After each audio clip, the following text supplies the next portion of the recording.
Hey, today we're going to be talking about harnesses. So, rock climbing harnesses are essential for all types of roped climbing. If you're bouldering, obviously you don't need a harness. Free soloing as well, but we're not going to be doing that. Talk about harnesses, all about them, how they work, how to buy them, how to take care of them, all that good stuff. So let's start out with the components of a harness. So the parts of a harness, we've got the waist belt. That's the part that goes around your waist. We've got the leg loops. Obviously they go in around your legs. And then we've got a bunch of other stuff on here. We've got buckles and straps and loops and some other stuff. So let's go through what they all do. You probably already know this, but just to make sure that you're totally confident and have the skills you need, we'll go over it. This loop right here is called the belay loop. It's designed to belay from. It's extended out from the harness, and you clip a belay device, a carabiner into that when you're belaying. Everything else, when you're tied in to climb, you're going to use these 2 points.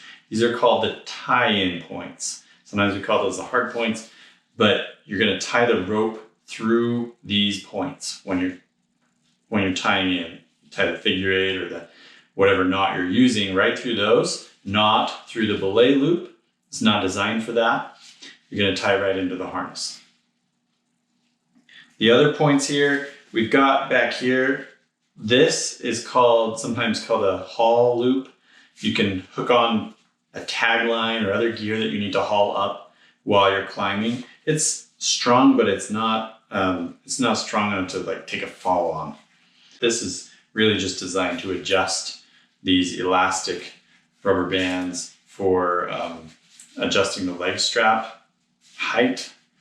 The other pieces here are the buckles. So this is a sport climbing harness essentially. This is a Camp Energy brand, really basic. Most of them are going to look kind of like this. I'll show you a few different varieties though. So this has a double back strap already connected.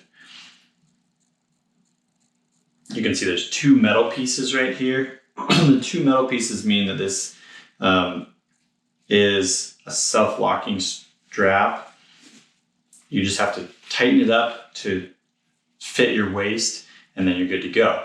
If you see on your harness this C shape, see how that metal forms a C? That means closed. If you see a D, it means danger. You still need to double back your strap. Most newer harnesses, you don't need to do that, but anytime you get into a new harness, make sure you're checking that you don't have to double back your strap. And what that would look like, I'll show you essentially here on this one,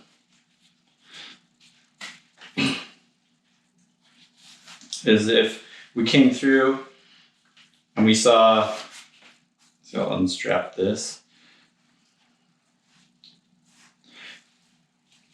If we saw the D all the way around, that would mean danger. You're not fully buckled in. You got to double back your strap through the second loop to be safe. Okay, so and then the leg loops, harnesses are going to come in all sorts of varieties. Basically, these leg loops have some sort of adjustment buckle on there. They may have a clip that you can clip through. These ones just have a simple sliding metal plate that adjusts to fit your legs. So those are the basic components. Oh, one last component here. We've got the gear loops. This harness happens to have 4 gear loops. Yours may come with fewer, some have more. They may look different. These are not weight-bearing loops.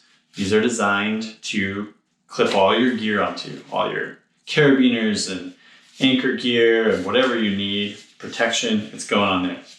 So now I'll show you how to put on a harness. And this one's not mine. Let me grab my harness here.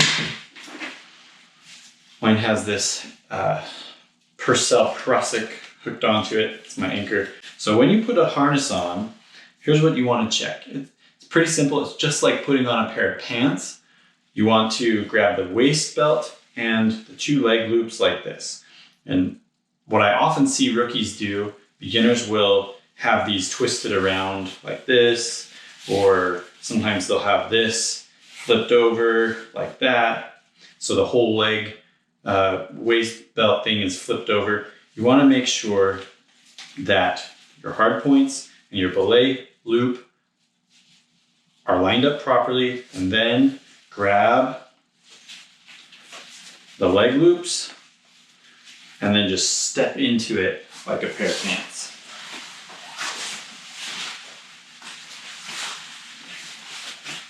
And then you're just going to slide the waist strap up and then pull that tight. Pretty simple. And then make sure that the leg straps are tight. If they're not, you can adjust them. They don't have to be super tight, but they need to be tight enough that you can't fit a whole hand through there. That's probably too loose.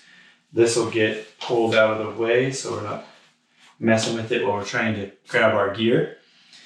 The waist strap, similar. You don't want to be able to fit a whole hand through there. So it's nice and tight. Check that everything's lined up, and that's how you put on a harness. Really easy. So now let's talk about some other features of your harness. When you're buying a harness, you want to make sure that you get the right size. That means that you should still have a little bit of room in the middle or on both sides of the range. You shouldn't be all the way snug, because then you can't lose any weight. You also shouldn't be way out here, because then you can't gain any weight or you can't wear extra layers. You want to be somewhere in the middle of the range of the adjustment. And that goes for the legs as well, because sometimes, especially the legs, you want them to be big enough, because sometimes when you're climbing in cold weather or other activities, you want to be able to put on extra layers. So this one I can make a lot bigger for when I go ski mountaineering or other things. I've got a lot of layers on. I've got my snow pants and my base layers and all that, so I can adjust these and make them bigger so they fit just fine. I tend to want to go, when I'm fitting in normal clothes, I want to go a little on the tight side. So see how this one's closer to the end? I've got a lot of room to expand. I'm probably not going to get a lot smaller. So, and I can't shed a lot of layers. So just makes sense to get something that'll fit and adjust to whatever activities you're going to do. So let me show you a couple other harnesses. Here I've got, this one is a Petzl Corax, I believe. Let me double check that. Yeah, this is a Petzl Corax.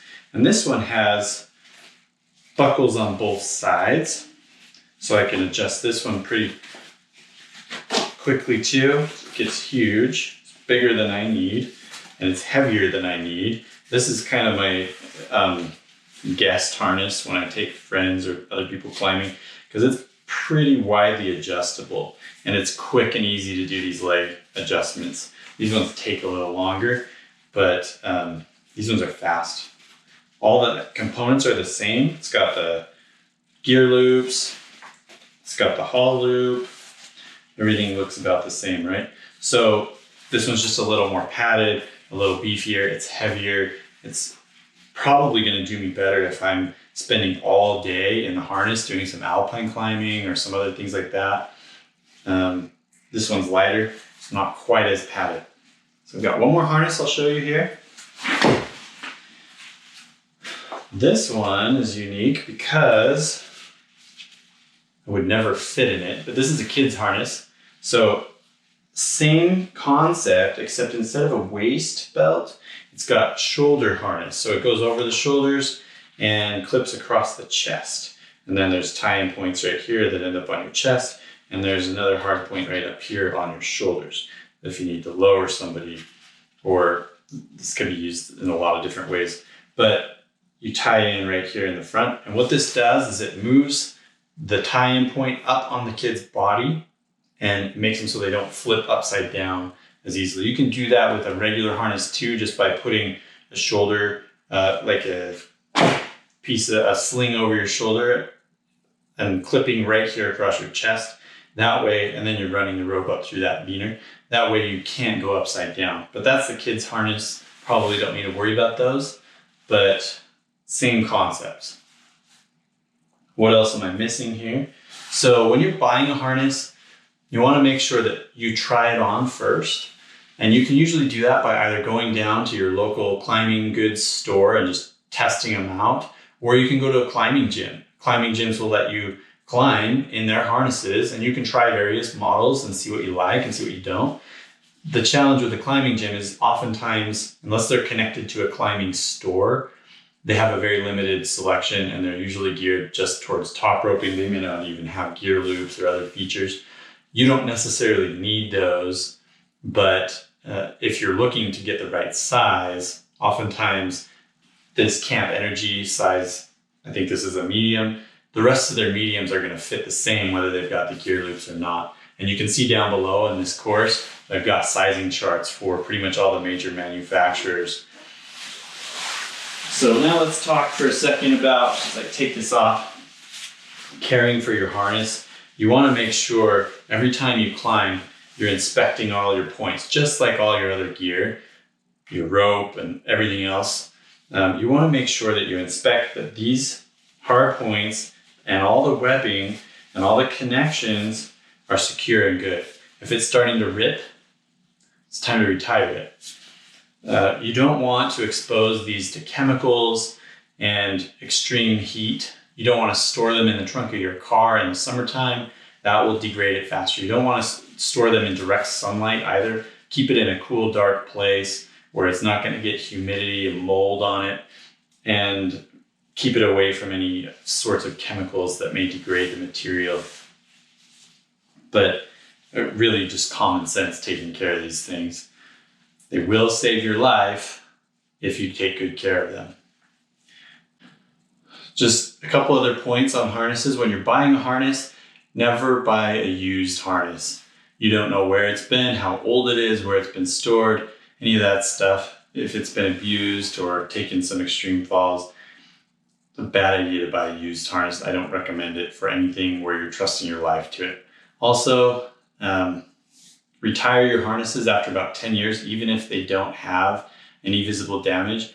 It's really important to, when you buy gear like this, harnesses, ropes, any type of climbing gear that you're trusting your life to, or any other adventure gear really for that matter, I like to track it in a big spreadsheet. It's my gear tracker, and I'll put a link to my gear tracker in the notes for this, but I like to put in exactly when I bought it, what I bought, and then after 10 years, I put an expiration date in a column. After 10 years, I know it's time to retire my harness, go get a new one, if I haven't already retired it. I've never used a harness longer than 10 years, but if you do happen to keep your harness that long, 10 years is the max lifespan just for degrading of the material.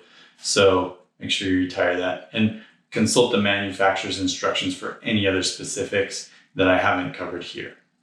That's all for harnesses. Thanks, and go enjoy your climbing.